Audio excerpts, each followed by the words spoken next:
Good morning again. It is, it's 9:27, and I'm sitting here in the Uber parking lot, but at the airport.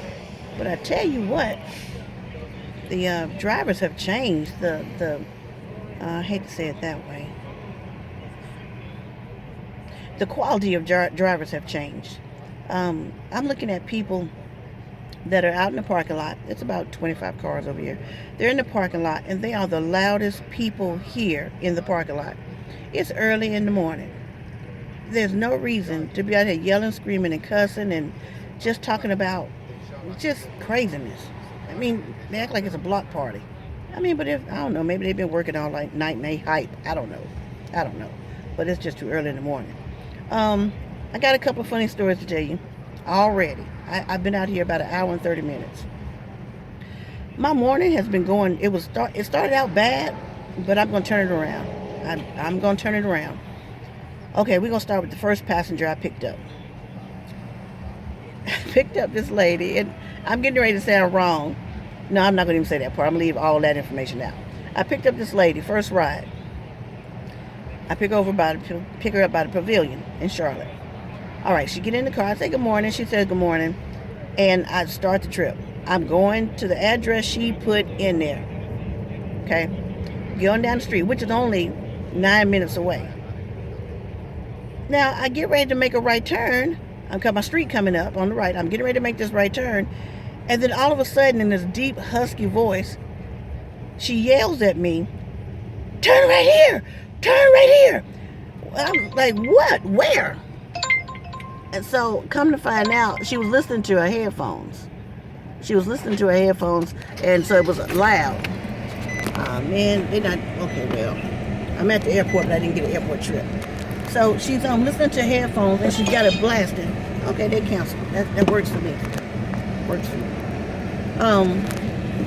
So okay, I'm sorry, I'm distracted. All right, so she's listening to the headphones real loud because I can hear it in the front seat, and I got the radio on, but I got the radio on low. So when she yells at me, she thinks she's whispering, and she's got a very heavy, heavy, heavy accent. She's not from the States.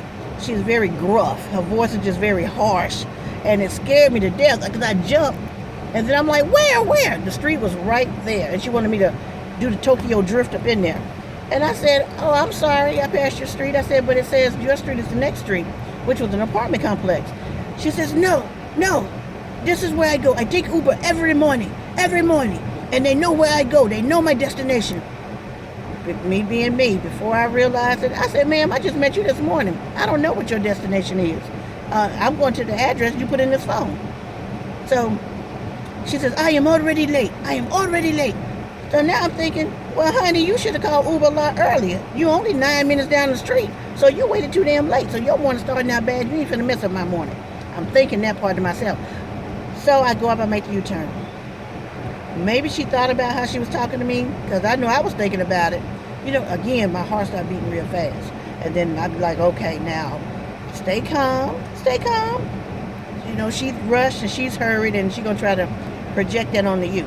I'm like, nope, I have control of the situation. I don't have to let her do this to me.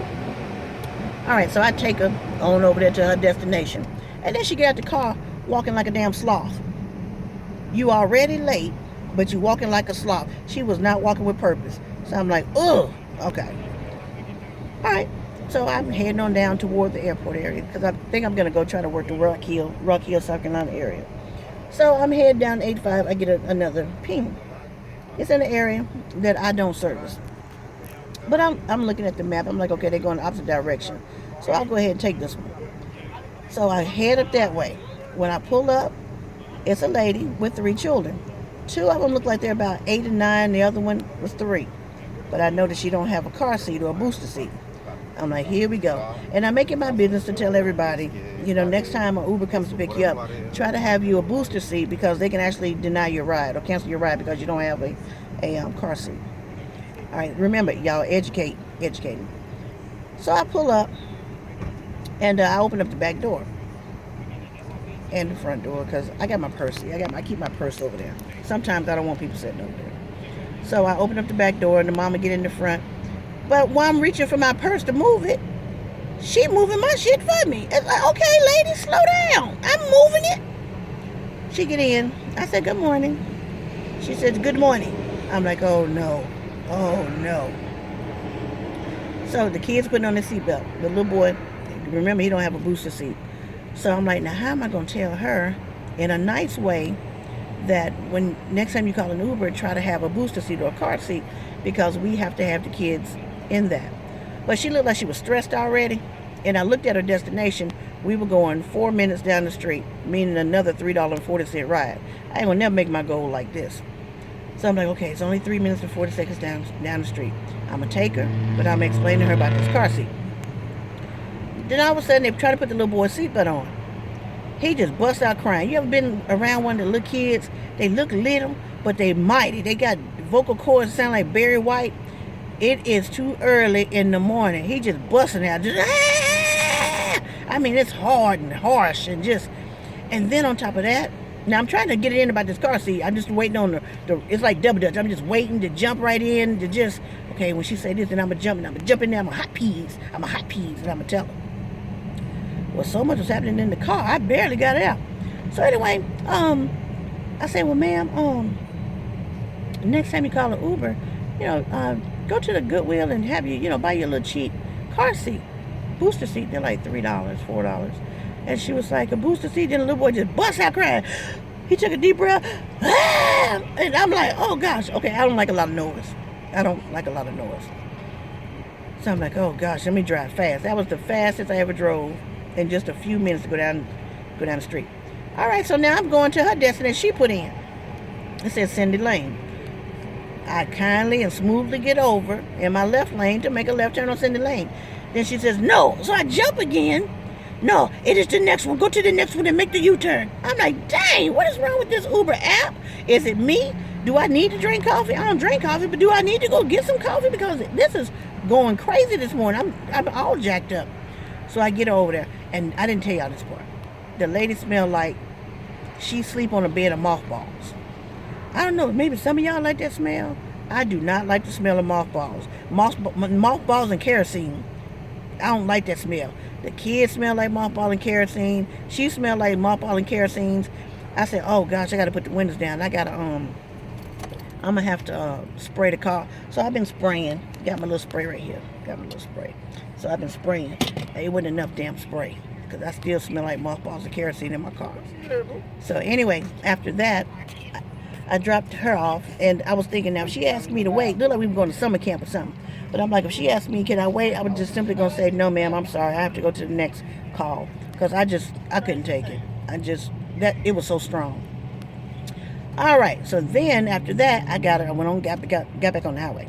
So I'm headed toward the airport again, because, I'm going to go through and just see if I can get a ping. All right, so I get a ping. All right, get off Freedom Drive. I normally don't do Freedom Drive area either. All right, so okay, it's going to the right. I can handle Freedom Drive. So I'm going up the road, and it told me to make a right turn on Lakewood. Remember, I watch a lot of scary movies. So I looked over there, Lakewood, and all I seen was cemetery, and the street was going up beside the cemetery. I said, it won't be today. I don't know who the hell over there need a ride, but it won't be today. I went on down to the next street, and then it said redirecting, or rerouting. I'm like, well, let's do some of that, but let it be Lakewood again. Cancel. People dead. So I get to the next street. I make the right turn, and then it comes up on the other side. All right, so the lady did live on Lakewood, but she lived in the neighborhood. I didn't know the street went all the way around, because it went in, and then the street disappeared. So, and all I saw was tree line. Not today. Won't be nobody today. Now, my morning started out bad. It wasn't going to go that bad that fast. So I did end up picking up the lady. And it had me picking her up on the side of her house. So I messed up that address. So I told her everything that was happening. She was a real nice lady. Took her to Walmart. Now, I'm going to tell you, we got a Walmart over here on Wilkinson Boulevard. The Walmart is scary. I get goosebumps when I go over there. It's always something. It's not on the real good side of town. It could go down over there at any time. We can go down anywhere, anytime. But over here, the probability has increased dramatically that something gonna go down. So I said, I hate this Walmart. She was laughing. She's like, I don't come over here but to get my nails done. Her nail lady's in there. So if you're at the Wilson Boulevard area and you brave enough to go inside of there, Go to the nail shop. They do a good job. Okay, anyway, when you go over to this Walmart, number one, it's dark and dank on the inside, like they cut the power. I think all Walmarts do that to save energy, but I think they got an extra low in there. You damn near need a flashlight to go in there and shop for your stuff. And then I went in there one time, had the stock boys stocking in the middle of the day. I thought that happened on third shift. They stock it in the middle of the day, and they got portable radios playing. How you doing that? You know, I'm hearing all kind of hard rap. I'm just trying to go over there and look at the meat section, but the stock boys over there jamming. They got the little transistor radios throwing down, and I'm like, this can't be. Why is this happening? I feel so agitated. I just feel so crowded. And then when you walking by, everybody looking at you like this, because everybody's sizing everybody up, because you think they're gonna rob you. People in Walmart are afraid that they're going to get robbed. I shouldn't have to feel that way in Walmart, that I'm going to get robbed. Security, you have security over there. Security got a piece. It's like, this is just so wrong. This is not a pleasant experience. So when I went over there to drop her off, I said, look at me. I got goosebumps and chill bumps. I hate being over there. I hate it. I saw an argument in the parking lot one time, a young girl and an old man. How you just going to be downright disrespectful? She was yelling out the window, get your ass out the way. You see I'm trying to park right there? I'm like, oh boy. And I was waiting to back up. This was a long time ago. I was waiting to back up. And she was sitting there. He was sitting there. He yelling out the window at her. She yelling out the window at him. I was getting more and more agitated. And I'm like, stay out of this. Stay out of this. Because when I get that agitated, I'm getting ready to get in there and get me some. I'm going to say something to do something. I can't help it. So I was real peaceful, calm. I prayed. And then finally the old man backed up. The girl blew a horn, stuck up a middle finger. She pulled into a space. And I backed out of my parking space. Oh, I feel like I've been in a boxing match already. And I ain't did but 3 rides. 3 rides. And I feel like I'm in a boxing match. It's got to get better than this. It's 22 cars in this queue over here. And then that's another thing. Let me talk about that. I'm mad about that too now. We're talking about stuff. And I'm venting. Okay, I'm over here in the Uber parking lot. You have to pull into your parking space. They got some parking spaces that are facing opposite of the booth. Security booth over there. They got parking spaces over there. And as you can see, you got to pull in. Okay, you can't back in. Well, I didn't know that. Okay, I didn't know that. So I backed in my parking space. I'm a professional driver. You back, it's safer to back in a parking space, and it minimizes your chance of having a backing accident. So security comes over to me, very nice man, and says, I'm sorry, the city states that, we have to back in over here. I mean, we have to pull forward. You can't back in. So as you can see, other people are pulled in as well. They pulled in. Everybody got to pull in. But right across the street, I will show y'all, but somehow I can't show you. I might can show you. Anyway, across the street is a city building, and they're housing police cars, fire department vehicles, and some other vehicles. They're bagged in their parking spaces, but right across the street, the Uber and rideshare drivers, the Uber and Lyft drivers got to pull forward into a parking space because the city said so. But right across the street, behind that fence, if I go over there, I can show you where they are bagged in. Matter of fact, we going over there. It ain't like I'm getting a trip right now. We going over there. Let me show you. Because I feel picked on and I feel singled out. That's how I feel. Let me show you. Go right over here and show you. Okay, you see this? Now I'm going to stick my hand over the fence. Hope I don't drop my phone. Police cars bagged in. Okay? Coming down. And you see that green sign? That's a city building.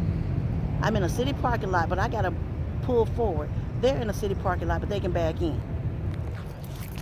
See? It's that bullshit. That's what I'm saying. I feel singled out because I'm a rideshare driver. But I ain't going to say nothing because I don't want nobody to kick me off the platform, and then I don't want nobody to ban me from the parking lot. I'm just saying it ain't right. What's good for the goose is good for the gander. That's my point. It's wrong. So, Charlotte, if you see that, that's dead wrong. I think it's better for us to back in. That way you minimize accidents in this tight parking space. This is a tight lot here. It's very tight. Look at them cars, how them cars sitting over there. And you want me to back out. We can have an accident backing out like that. Okay, I'm through ranting and raving. Guess I'll get ready to go. 21 cars in the queue. I'm not going to sit here. I'm going to go make my money on the street. I just need to take a break. And I need to find me a QT so I can go to the bathroom. Get my hair right. Find me a QT to get my to go to the bathroom. I only go to QTs to use the bathroom. Because they're clean. They're safe. Thank you, QT. They don't mind if you go to sleep in the parking lot for a little bit. They got a great slushy machine. They sell food. They sell everything at the QT. I love QTs. And the staff is super nice. QT people, if y'all out there, y'all are super nice. Thank you. All right, I'm finna go. I got to go and try to make this money. I got a total of $12.60. So, I'm going to go. All right, bye.